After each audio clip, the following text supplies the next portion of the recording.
mencium tangan seseorang yang dicari keberkahannya karena keagamaannya atau karena kesolehannya ataupun karena keilmuannya, maka itu diperbolehkan. Assalamualaikum warahmatullahi wabarakatuh. Pada kesempatan yang sangat berbahagia ini kita akan menyimak sebuah video di mana dalam video tersebut Kiai Imad mengatakan haram hukumnya mencium tangan para habaib Ba'lawi. Lantas bagaimana tanggapan santri-santri Banten ini? Langsung saja kita simak videonya. Haram mencium tangan mereka mulai hari ini. Dilihat dari video Pak Imad tadi, beliau mengatakan bahwasannya haram mencium tangan mereka. Mungkin kata mereka dari Syekhul Kalam tersebut adalah para habaib Ba'lawi.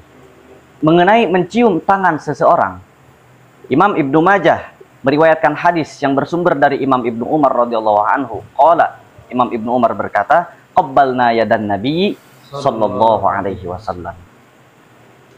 Mengenai hadis tersebut, Imam Al-Harari Al-Buwaiti di dalam kitab syarahnya yang bernama Mursyidu Dawil Hijah wal Hajah ila Syarhi Sunan Ibnu Majah mengutip perkataan daripada Imam Sindi, yaitu wabil jumlati fatakbilu yadiman yutabarraku bihi lidinihi aw salahihi aw ilmihi jaizun idza lam yuaddi dzalika ila khalalin wa naqsin fid din ka'tiqadi ta'sirihi bijal binaf'in aw daf'i dharrin intaha Sindi wa illa faharamun.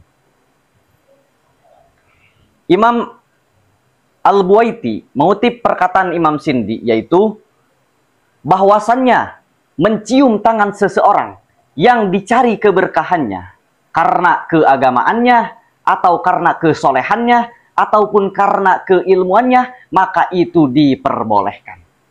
Selagi hal tersebut tidak ada unsur yang merendahkan atau menghinakan terhadap syariat agama Islam. Seperti apa? Seperti ketika kita mencium tangan seseorang, kita mempunyai keyakinan bahwasannya dengan kita mencium tangan tersebut dapat mendatangkan kemanfaatan atau menolak kemadharatan. Itu perkataan Imam Sindi. Lalu Imam Al-Harari Al-Buwaiti memberikan komentar bahwasannya wa illa faharamun. Nah, di sini an-nafyu ba'da nafi yufidul isbat. Bahwasannya apabila dalam hal tersebut ada unsur yang merendahkan terhadap syariat Islam atau menghinakan terhadap syariat Islam, maka itu baru haram. Lalu, apakah dengan kita mencium tangan seseorang yang dalam dirinya mengalir darah baginda Nabi besar Muhammad sallallahu alaihi wasallam itu adalah kehinaan? Benar apa yang dikatakan oleh Kang Lutfi tadi. Imam Abi Daud juga meriwayatkan hadis dari Imam Abdullah bin Umar. Qala fadanawna yakni minan nabiyyi sallallahu alaihi wasallam faqabbalna yadahu. Imam Abu Thayyib Al-Abadi menafsirkan hadis ini dalam kitabnya, yakni kitab Aunil Ma'bud, syarah daripada kitab Sunan Abi Daud, yang mana beliau mengutip daripada makalah Imam Al-Abhari, fa amma idza qabbala insanun yada insanin aw wajhahu aw syai'an min badanihi ma lam yakun auratan ala wajhil kurbati ilallahi lidinihi aw li ilmihi aw li syarafihi fa inna dzalika jaizun. Apabila seseorang mencium tangan orang lain atau sesuatu anggota badan selain daripada auratnya bertujuan taqarrub kepada Allah karena agamanya atau karena keilmuannya atau karena kemuliaannya, maka hukum mencium tangan orang lain tersebut diperbolehkan.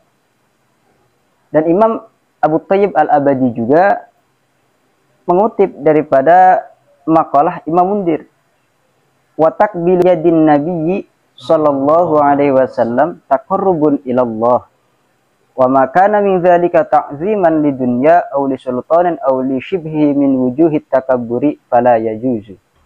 Mencium tangan Nabi Muhammad sallallahu alaihi wasallam itu taqarrub kepada Allah. Dan adapun mencium tangan orang lain karena bertujuan untuk mengagungkan dunianya atau kekuasaannya atau sesuatu yang bisa menimbulkan sifat takabur, maka hukum mencium tangan orang lain tersebut tidak diperbolehkan.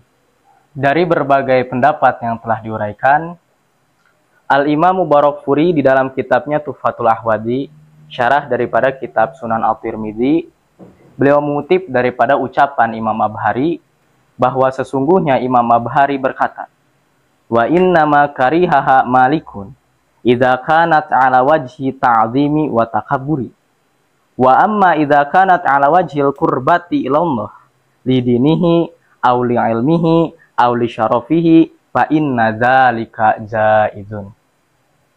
Imam Malik menghukumi makruh akan hukum mencium tangan seseorang jikalau berpotensi mengagumi seseorang tanpa alasan dan menimbulkan sifat kesombongan.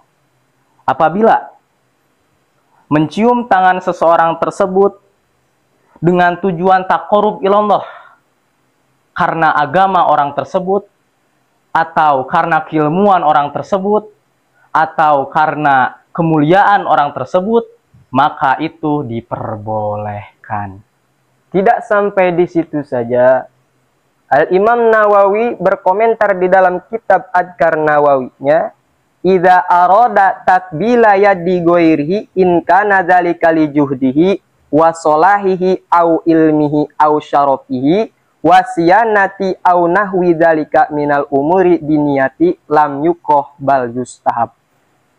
Apabila seseorang mencium tangan orang lain karena kealimannya orang tersebut, karena keilmuannya orang tersebut, atau karena kesolehannya orang tersebut, atau hal yang selainnya yang masih bagian dari unsur keagamaan, maka itu tidak dimakruhkan, bahkan disunahkan. Wa in kana li ghinahu wa dunyahu wa sarwatihi wa syaukatihi wa wajahatihi inda ahli dunya wa nahwi dzalika fahuwa makruhun syadidul karohati. Bila mana seseorang mencium tangan orang lain karena hartanya, karena tahtanya, karena jabatannya, karena kegagahan menurut ahli dunia, maka mencium tangan seseorang tersebut dimakruhkan. Lantas, bagaimana dengan fatwa Ki Imad yang menyatakan haram mencium tangan mereka? Dari Syiakul Kalam Pak Imad ini yang dimaksud mereka adalah Sadah Ba'alawiyah, yang dimana Ba'alawi banyak orang yang keilmuannya mumpuni, banyak dari Ba'alawi orang-orang yang soleh. Tapi kok bisa Pak Imad ini mengharamkan mencium tangan mereka? Dan Imam Nawawi mengutip kaul Mutawali, qalal Mutawali min ashabina la yajuju fa asyara ila annahu haram. Nah, Imam Nawawi mengutip makalah Imam Mutawali yang mengatakan tidak boleh mencium tangan karena hartanya, karena pangkatnya, karena kegagahannya menurut ahli dunia. Dari kata tidak boleh ini, bahwasanya Imam Mutawali mengisyarahkan haram mencium tangan orang lain atas dasar kekuasaannya, atas dasar kegagahannya menurut ahli dunia. Dari penjelasan Imam Nawawi tadi tentang masalah mencium tangan seseorang, Imam Nawawi pun berkata di dalam kitab Raudhatul Thalibin, beliau berkata, wa amma taqbilul yaddi fa in kana li zuhdi sahibil yaddi wa salahihi au ilmihi au syarafihi wa siyanatihi wa nahwihi minal umuri diniyati fa mustahabbun wa in kana lidunyahu wa tharwatihi wa syaukatihi wa wajahatihi wa nahwi dzalika fa makruhun syadidul karohati wa qalal Mutawalli la yajuju wa dhahiruhu tahrimu. Dari penjelasan Imam Nawawi dan juga hadis-hadis Rasulullah Shallallahu Alaihi Wasallam berikut tafsiran-tafsirannya. Lantas apakah kita salah jika kita mencium tangan Sadah Alawiyah karena tujuan kita memuliakan mereka? Karena di dalam tubuh mereka mengalir darah Rasulullah Shallallahu Alaihi Wasallam. Dan dari penjelasan tadi, berikut hadis dan tafsirannya, saya tidak menemukan kecocokan, keakuran. Alasan Pak Imaduddin Usman Al-Bantani menghukumi haram mencium tangan mereka, yakni mencium tangan Sadah Alawiyah, sesuai akur dengan alasan-alasan para ulama. Nah, sahabatku yang dimuliakan oleh Allah Subhanahu wa Ta'ala, mungkin cukup sekian videonya. Semoga bermanfaat dan berkah. Assalamualaikum warahmatullahi wabarakatuh.